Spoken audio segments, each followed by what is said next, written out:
BP Singhal versus union of India. ये case इस बारे में है कि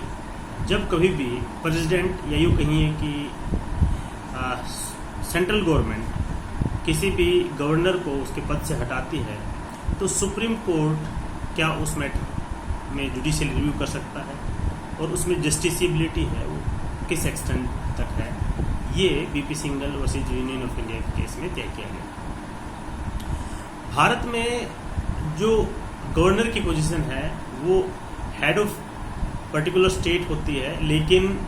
वो प्रेसिडेंट की प्लेजर पर डिपेंड करता है, उसकी खुशी पर ये निर्भर करता है। और प्रेसिडेंट जो भी एक्शन लेता है वो जो यूनियन गवर्नमेंट है उसके कहने पर लेता है। ऐसे अगर इसकी हिस्ट्री में जाएं, जो गवर्नर्स के उनके पद से रिमूवल या हटाने से संबंधित, तो पहली बार देखेंगे तो बड़ा केस मिलेगा स्टेट ऑफ राजस्थान का जो केस है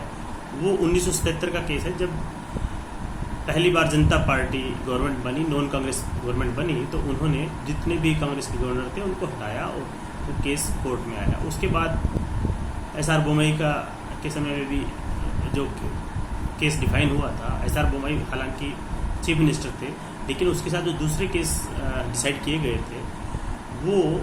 गवर्नर्स के रिमूवल से संबंधित थे। तो इस केस में ऑलमोस्ट जो state of Rajasthan, S R Bommai, Kihoto Hollohan versus G Chillu, R C Poudyal, K R Singh, Maduram, ये सब केस डिस्कस हुए और इसमें कुल मिलाकर के ये कहा गया कि केंद्र सरकार या प्रेसिडेंट गवर्नर को रिमूव तो कर सकते हैं उस पद पर, लेकिन जो रिमूवल है वो आर्बिट्रेरी और मैलिफाइड नहीं होना चाहिए। वो ऐसी सिचुएशन में होना चाहिए क्योंकि जो गवर्नर है उसका रिमूवल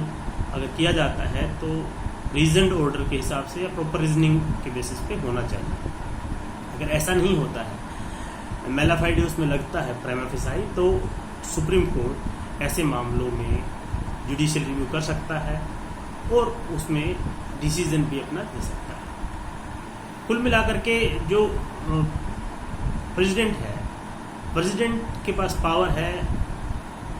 गवर्नर को रिमूव करने, और गवर्नर को जब रिमूव करता है तो उसके लिए जो यूनियन गवर्नमेंट या यूनियन कैबिनेट कहिए, वो उनके पास जो मटेरियल होता है उसके मटेरियल के बेसिस पर वो अपनी रिकमेंडेशन देती है, अपना डिसीजन या अपनी जो रिकमेंडेशंस होती हैं वो प्रेसिडेंट को देती है और प्रेसिडेंट उसी के हिसाब से इन्फ्लुएंस निकालते हुए डिसीजन लेता है। तो सुप्रीम कोर्ट एक्चुअल में कि जो प्रेसिडेंट ने जिस मटेरियल पर इन्फ्लुएंस लेते हुए वो डिसीजन लिया उसको देख सकती है। ये भी देख सकती है कि अगर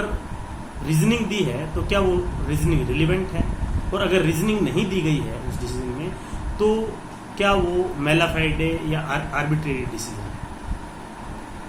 इसी तरह से इस पूरे मामले में ये भी हो सकता है कि जो मटेरियल है, सब्सटेंस है जो प्रेसिडेंट के सामने, उसकी सफिशिएंसी पर क्वेश्चन नहीं किया जा सकता, बट उस मटेरियल की लेजिटिमेसी पर जरूर जो है जुडिशियल रिव्यू किया जा सकता है। तो इस तरह से सुप्रीम कोर्ट ने BP Singhal versus union of India के केस में ये कहा कि किसी भी